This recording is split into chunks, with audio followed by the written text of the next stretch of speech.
Assalamualaikum warahmatullahi wabarakatuh. Nama saya Sylvia, kelas 10 TKJ 3, mata pelajaran fisika. Kesimpulan dari listrik statis. Listrik statis adalah listrik yang tidak mengalir dan berupa muatan listrik pada suatu benda.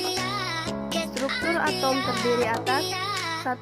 Neutron, bermuatan netral dan terletak pada inti atom, tidak berpindah.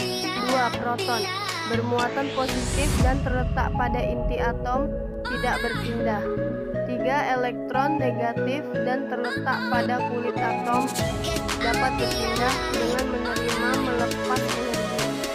Muatan listrik muncul akibat adanya perbedaan jumlah elektron dan proton pada atom benda. Hukum Coulomb besar gaya tarik menarik atau tolak menolak antara dua buah benda bermuatan listrik berbanding lurus dengan muatan masing-masing benda dan berbanding terbalik dengan kuadrat jarak antara kedua benda tersebut. Sifat-sifat muatan listrik. 1. Muatan listrik sejenis akan tolak menolak. 2. Muatan listrik berbeda akan tarik menarik. Medan listrik adalah daerah di sekitar benda bermuatan yang masih dipengaruhi gaya Coulomb. Kuat medan listrik E menunjukkan tingkat kekuatan gaya listrik disebut benda bermuatan. E sama dengan KQ per R pangkat 2. E sama dengan F per Q. Energi potensial listrik atau EP adalah energi yang dimiliki suatu benda bermuatan bila didekatan suatu muatan uji. Usaha listrik atau W adalah usaha yang digunakan untuk memindahkan muatan uji yang berada dalam suatu medan listrik. Potensial atau beda potensial listrik atau V adalah usaha listrik tiap satuan muatan yang terjadi ketika muatan uji dipindahkan ke suatu titik. Rumusnya V sama dengan KQ per R. V sama dengan W per Q. Kuat medan listrik dan potensial listrik pada beberapa keadaan. 1. Pada bola konduktor berongga. 2. Antara dua keping sejajar. Kapasitor adalah alat penyimpan muatan dan energi listrik yang terbuat dari dua keping konduktor dengan muatan sama besar namun berlawanan. Muatan kapasitor dapat dihitung C sama dengan Q kali V. Kapasitor biasanya diisi oleh bahan elektrik atau isolator seperti kertas, kaca, atau plastik yang mempengaruhi kapasitansi. Kapasitansi adalah kapasitas muatan yang dapat disimpan kapasitor. Dapat dihitung dengan C sama dengan Q per V.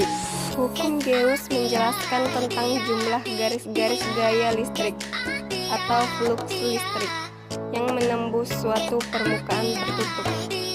Garis-garis gaya listrik adalah visualisasi vektor medan listrik yang tidak pernah berpotongan dan kerapatannya menyatakan kekuatan medan.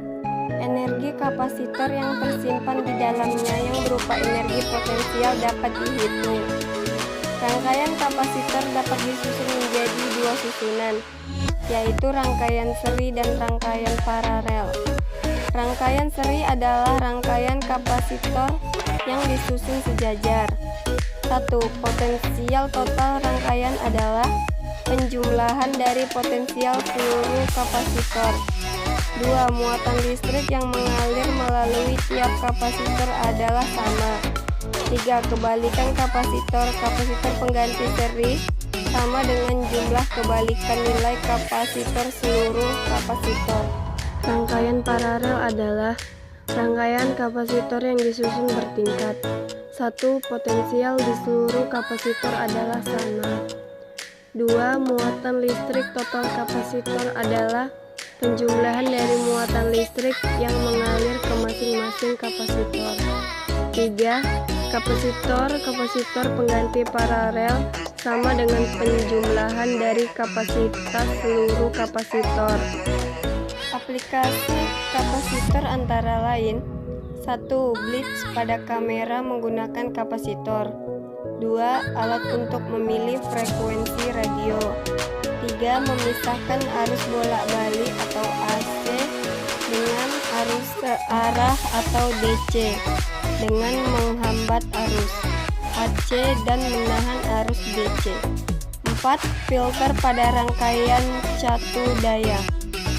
5. Menghilangkan loncatan api dalam rangkaian saklar.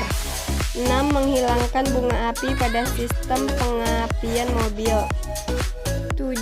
Menghemat daya listrik dalam rangkaian tub lamp.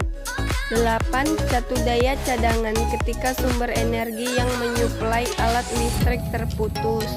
Sekian kesimpulan dari saya. Bila ada yang salah, saya minta maaf. Wassalamualaikum warahmatullahi wabarakatuh.